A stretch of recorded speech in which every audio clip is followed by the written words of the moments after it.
बिस्मिल्लाहिर्रहमानिर्रहीम अस्सलाम वालेकुम and welcome back to my channel let's to nature. मेरा आज का टॉपिक एक ऐसा मशरूब है कि जिसको पीने से सर्दी के मौसम में हलक में, नाक में, कान और माथे में जमी हुई बलगम को निकालने और सांस की तंगी को दूर करने में ये बहुत बड़ा किरदार अदा करता है। तो चलिए इसको कैसे बनाते हैं मैं आपको बताती हूँ। तो ये देखिए, सबसे पहले तो ये मैंने फ्लैक्स सीड्स यानी अलसी के बीज लिए हैं। इनको हाफ़ टी स्पून आपने लेना है। ये देखिए मैंने हाफ़ टी स्पून लिए हैं। इनको ज़रा मैं साफ़ कर लेती हूँ, चेक कर लेती हूँ कि कोई गंदमंद ना हो इसमें। मैंने इनको चेक कर लिया है। अब मैं इनको इसके अंदर हमामदस्ते में डाल के तो हल्का हल्का सा, ये छोटा सा है, इसमें इस तरह की चीज़ें ही कूटने के लिए ये रखा हुआ है। तो इसमें इसको हल्का हल्का सा कूट लेंगे। बिल्कुल हल्की चोट से आपने कूटना है, पीसना नहीं है, बारीक नहीं पीसना, मोटा मोटा कूटना है इसको आपने। तो ये हमारा जो अलसी के बीज हैं ये कुट चुके हैं। इनको अब हम प्लेट में निकाल लेते हैं।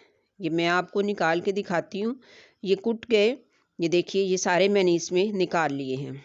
अब मैं 1 कप पानी जो है वो बॉयल करने के लिए रख रही हूँ। ये देखिए 1 कप पूरा पानी मैंने लिया है और ये फ्लैक्स सीड्स जो हैं ये इसके अंदर ऐड कर दिए। तो अब हम इसको पकने का वेट करेंगे।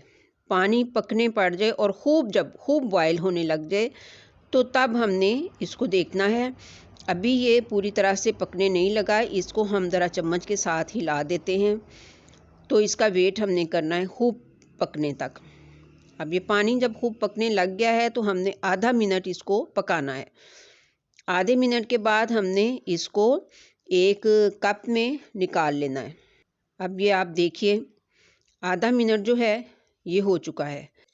आधे मिनट के फ़ौरन बाद आपने इसको एक कप में उंडेल लेना है।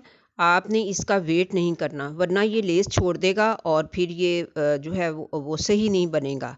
तो आपने फ़ौरी तौर पे इसको स्ट्रेनर की मदद से स्ट्रेन कर लेना है, उसके अंदर पड़ा नहीं रहने देना। लीजिए ये पानी हमने जो हमारा कहवा बना था अलसी का, इसको हमने कप में डाल लिया है। अब हम इसको 2 मिनट तक वेट करेंगे, इसको ज़रा हवा फिर जाए।